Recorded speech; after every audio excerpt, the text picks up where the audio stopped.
The largest mega diversity on the planet makes its home in Ecuador, where islands, rainforests, Andes, and seas meet at the center of the world. So today I'll be speaking about plantains, which I left on my desk. Okay, so plantains, there's several different ways that you can cook them and eat them, which is first what I'll be explaining to you. And second, I'll be explaining how I identify with the culture in Ecuador, where these are grown. So in Ecuador, plantains are like a staple food, just like tortillas are a staple food in Mesoamerica, and how rice is like a staple food in Asian countries. Plantains, you can fry them, and eat them with coffee or cheese, or that's more for like dinner foods with meats and rices and stuff. You can boil them, and then when you boil them, they're more sweet. And once you boil them, you mash them, and then you can make them into like ball-like substances you eat with soups or other stuff.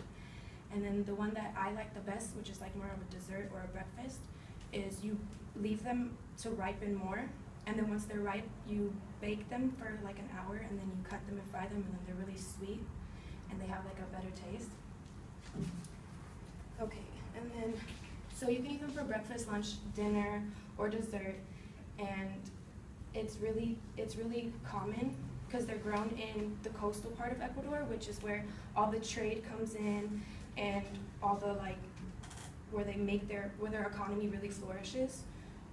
So countries like America, or there's some Asian countries that use them as trade for plantains, and they really help the Ecuadorian economy because they're so abundant in the culture that other countries really like them.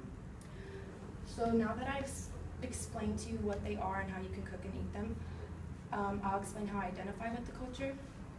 It's kind of hard to notice, but yes, I am Ecuadorian. My father's side of the family is from Guayaquil, Ecuador, which is the capital. And my grandparents, well, my grandmother and my grandfather grew up there, and they were grown on plantains. They were grown up eating plantains, just like we are. I think if you ask any Ecuadorian, plantains you eat at least 5 times a week in some type of form, some type of way. So that's why it's like a comfort food for our families. Like I said, my favorite is masu because it's the sweetest and it's like delicious. So yeah, but in Ecuador, since Ecuadorians are really about food, and every Sunday is more like a family day. Everybody comes over to eat dinner. You make sure everybody in your family is fed, and the dinner place is where the family really meets and joins. And my family, if I could compare them to a movie or something, I think I'd compare them to, or how many of you have seen My Big Fat Greek Wedding? Yeah, I'd compare my family to that because they are very crazy, and it's just like that movie. Everybody is eating and everybody has stupid cures for illnesses and stuff. Okay, so now I hope you have a greater understanding of staple food. When I explained what plantains are, I showed how they related to the Ecuadorian culture because it's mainly where they're from. Also, I explained the different ways they're cooked and how you can eat them. And I hope plantains intrigue your appetite as much as they do mine.